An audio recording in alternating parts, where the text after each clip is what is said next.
Para valorar entonces los aportes de Emilia Prieto en su producción gráfica de 1925 a 1945, es necesario comprender dos discursos que a partir de la modernidad, de acuerdo con Estela Serret, comienzan a tener una incidencia específica en el proceso de construcción de la subjetividad de las mujeres. Estos dos discursos son los que vamos a tratar de analizar en las silografías en la obra gráfica de Emilia Prieto. Uno tiene que ver con el discurso de la igualdad y el otro es el discurso sobre la sexualidad y el cuerpo. La profunda crítica a un mundo androcéntrico y a la asimetría de los roles de género y clase se expresa en varios grabados publicados en repertorio americano.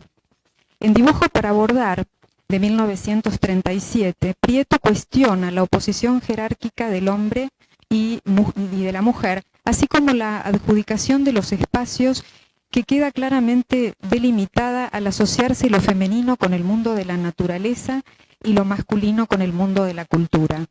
La simetría de género vincula la práctica del bordado como una actividad tradicionalmente femenina, mientras prácticas como la legislación, la política, la religión y la moral son ligadas a lo masculino. Asimismo, la jerarquización de los espacios dentro de la composición visual devela esta simetría de género. Podemos ver que si bien en esta composición la parte más importante, el espacio mayor, está ocupado por las flores, estas se ubican por debajo de los carteles donde están las palabras, con lo cual lo femenino se daría en una subordinación con lo masculino. Símbolos es otro de los grabados donde también aquí se da esta relación de lo masculino asociado al rol activo, y de acuerdo con Celia Morós, la conceptualización de la mujer en el esquema ilemórfico de materia-forma, del lado de la materia, la afinidad entre las voces latinas mater, vinculada a la madre, la materia, queda enmarcada en el sistema de connotaciones contrapuestas que adjudica Aristóteles dentro de la obra misma como reflejo de la cultura. Ello le permite extrapolar los dos universos que se polarizan, no solo el de género, sino también el de clase, concebidos en términos de explotación, por lo tanto de injusticia y de disparidad. Bueno, vemos aquí esta otra obra donde claramente aparece esta adjudicación de los espacios vinculada lo público, ¿no es cierto?, la ocupación del espacio público por el hombre y las tareas domésticas del lado de lo femenino. Este grabado titulado Mujer Cuerpo, aquí aparece la figura femenina mutilada, sin brazos, sin cabeza, sin rostro, una mutilación que devela la ausencia de subjetividad, de fuerza, de resistencia y de poder. Esta desidentificación se relaciona con el hecho de que ser mujer, como señala Amorós, es tener asignado un determinado espacio político y simbólico que, bajo sus diferentes modalidades históricas, se relaciona con el ámbito de lo privado, que, de acuerdo con la antropóloga Rosaldo, citada por Celia Morós, es el espacio del no reconocimiento. La invisibilización puede reconocer, como dice textualmente, reconocer no es sino conocer cómo, o sea, ubicar en un rango, y las mujeres no tenemos rangos sustantivos sino adjetivos. Los tacones y la cruz que porta la figura son dos signos contrapuestos. Aquí los primeros, los tacones, refieren a Eva, la mujer, la pecadora. La cruz refiere a María como la redentora. Es la belleza sacra frente a la belleza profana. El patriarcado mantiene su poder en la división de las mujeres, entre las respetables, entre comillas, sujetas a un solo hombre, y las públicas, entre comillas, que pertenecen a todos. Desde la antigüedad, mientras las primeras gozan de los privilegios al ser esposas o concubinas de los patriarcas, las segundas, las prostitutas, las esclavas y las mujeres solas padecen discriminación. Es interesante también analizar esta imagen de la mujer cuerpo de Emilia Prieto con tres artistas, que son las que aparecen acá, tres artistas que han sido claves en el movimiento surrealista. Esta relación intertextual se da a través de diferentes técnicas, la fotografía, el grabado, pero también el dibujo. Podemos ver entonces la imagen de la izquierda, la obra de Maruja Malo, muy consciente de la función de la mirada de objetificación de la mujer, desarrolló a mediados de los años 20 una serie de pequeñas obras denominadas estampas de máquinas y maniquís. Una de ellas, que es la que estamos observando acá, representa un torso femenino sin brazos ni cabeza, que hace equilibrio sobre las piernas separándose del cuerpo por encima de las rodillas.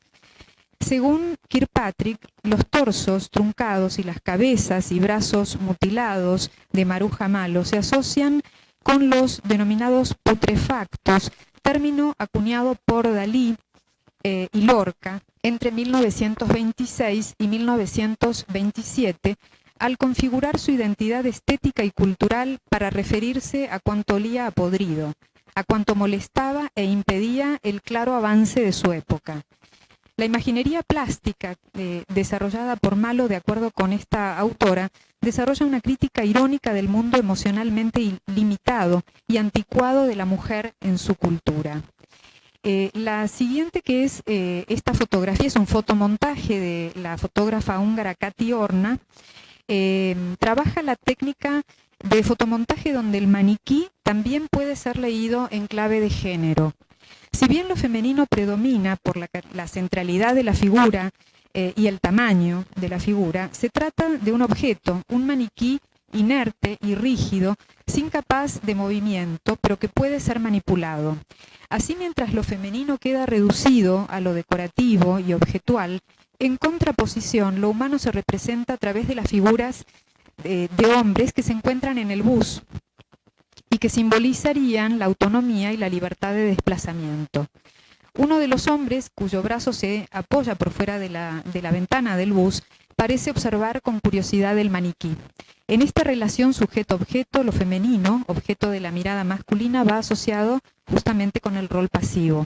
Como ocurre con el grabado de Prieto, el vestido blanco, símbolo de pureza, se contrapone al poste de luz que podría ser relacionado con la idea de la mujer pública. Y el tercer referente que vemos a la derecha, de Louise Bourgeois, una artista francesa radicada en Estados Unidos, realiza una serie de dibujos entre 1946 y 1947 titulados Femme Maison. Aquí vemos que la cabeza de la figura femenina es sustituida por una casa. Tanto Prieto como Bourgeois representan a la mujer privada de aquello que constituye el fundamento de su identidad, el rostro. Sin embargo, habría diferencias entre ambas artistas. En tanto Bourgeois evoca un mundo psicológico y autorreferencial, autobiográfico, Prieto apela a la denuncia política sobre la construcción de la identidad femenina. Con respecto a este otro grabado, donde también hace uso de este maniquí, dice Sila Chanto: Prieto es notable cuando denuncia la construcción política del sujeto femenino, en obras como Mujer Cuerpo e Hipersexualismo. Presenta gráficamente cuerpos de mujeres o muñecos de vestir en los que a través de elementos reconocibles en la moral religiosa, la cruz o la hoja de parra, sobredimensiona la vergüenza que deshumaniza a las mujeres, convirtiéndolas en objetos percheros, producto de la explotación económica y los lastres de la moral religiosa, a través de un guiño estético a los monigotes de Quirico. El discurso de la igualdad está presente en esta obra titulada Nuestro canon jurídico, de 1936, en donde el tema es la simetría de poder. Aquí Prieto cuestiona la posición jerárquicamente subordinada de la mujer en la cultura patriarcal. Varios elementos de esta obra esbozan la disidencia de Prieto en cuanto a la negación que la ley ejerce el derecho de tutela a las mujeres. El Génesis, el nombre de Montesquieu, el Código Civil y la regla que divide estos dos referentes. El primero, en referencia al Génesis, es la representación del paraíso. Allí se sitúan las figuras de Adán y Eva, y donde es clara la diferencia jerárquica, el tamaño diminuto de la figura de Eva frente a Adán. El nombre de Montesquieu, filósofo de la Ilustración, es otro elemento que Prieto pone bajo cuestión en clara alusión a la división de poderes instaurada bajo el sistema patriarcal, despojando de derechos cívicos a las mujeres. Superpuesto al cartel con el nombre del filósofo, ubica el tercer elemento, el Código Civil. De este modo, al colocar la escena del paraíso del lado izquierdo a la par de los artículos del Código Civil en la parte derecha, Prieto equipara esta injusta subordinación femenina tanto en el campo religioso como en el cívico. La regla que separa la escena del paraíso de la del Código Civil es el otro elemento al que Prieto apela para cuestionar la norma, es decir, a la medida común que rige la vida de las personas en la sociedad disciplinaria y normalizante de acuerdo con Foucault.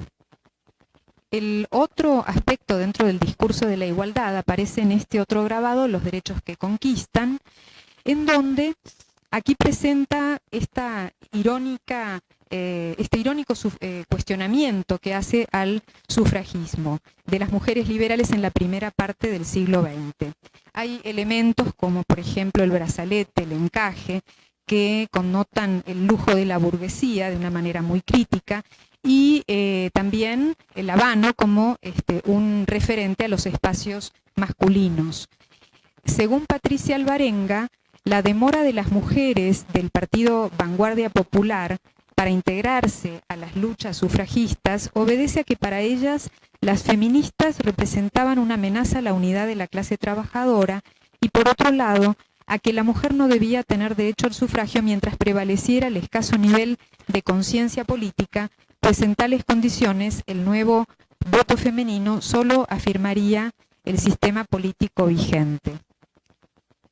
También aquí las relaciones asimétricas de poder aparecen donde las mujeres son sometidas históricamente a condiciones de opresión y representadas en este grabado Y se doblan los cafetos de 1937, donde aparece una paradoja, ya que en este contexto que proponía la maternidad como un valor que contribuía a afirmar los valores nacionales, Prieto realiza una doble crítica. Por una parte, cuestiona y denuncia las condiciones de marginalidad que debían enfrentar las mujeres en el ámbito rural, y segundo, al parodiar la representación estereotipada de este paisaje que, en lugar de apelar a la Arcadia tropical, señala el conflicto existente en ese supuesto lugar que ha sido representado como paradisíaco. Bueno, el tema de la barbarie fascista es uno de los temas que Prieto aborda, en este caso este grabado titulado La Cruz Monstruo de 1937, a través de esta poderosa imagen donde combina también el signo icónico y el signo lingüístico, que enlaza dos símbolos, el símbolo del nazismo con el símbolo cristiano. Esto es en respuesta a una noticia que había sucedido con relación al apoyo del Vaticano justamente a los representantes de la ideología fascista, y esto tenía que ver con la incursión japonesa en China.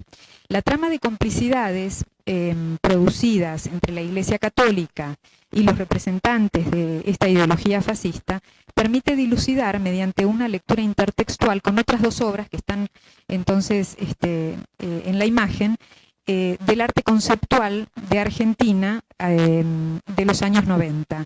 La obra que está en el centro es una de tantas obras de la serie titulada Nunca Más, de León Ferrari, es de 1995, en donde Ferrari denuncia la perversa complicidad justamente del poder religioso en la Argentina y los regímenes fascistas, estableciendo un paralelo temporal y espacial entre el contexto argentino y alemán.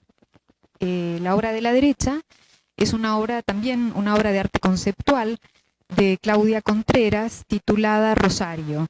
Es una obra de 1999 y se trata de un objeto realizado de manera artesanal. Cada una de las cuentas de este rosario fueron realizadas con los listados de la Comisión Nacional de Personas Desaparecidas en la Argentina. Y es una abierta crítica al terrorismo de Estado perpetrado por la dictadura de 1976, la cual contó con el apoyo de la cúpula de la Iglesia argentina. Y para terminar, las conclusiones tienen que ver con un doble proceso que concreta Emilia Prieto y al configurar lo específico de estas subjetividades femeninas modernas. En primer lugar, con la conceptualización de la adjudicación de los espacios y, en segundo lugar, con el cuestionamiento de la ubicación subordinada que ocupan las mujeres en dichos espacios, cuya individualidad no puede ser producida en el ámbito de lo privado. Prieto recurre entonces a estrategias muy diversas, como vimos, la utilización de la ironía, la utilización del humor. Por otro lado, la articulación de los diferentes signos lingüísticos y visuales. Por otro lado, también la utilización del fragmento, como aparecen en muchos de los grabados, y también la deconstrucción de esta adjudicación de los espacios. Lo masculino vinculado con la cultura, como veíamos, con lo activo, en contraposición a lo femenino vinculado a lo privado y al mundo de la naturaleza y lo pasivo. Estas estrategias estético-políticas que implementa Emilia Prieto de alguna manera desnaturalizan, cuestionan y visibilizan estas relaciones de poder entre los géneros en un contexto socioeconómico, cultural conservador, y que posteriormente muchas de las artistas van a retomar estos dos discursos, el de la igualdad y el de la constitución de la subjetividad femenina en disidencia, precisamente con estos discursos patriarcales. Bueno, muchas gracias. Aquí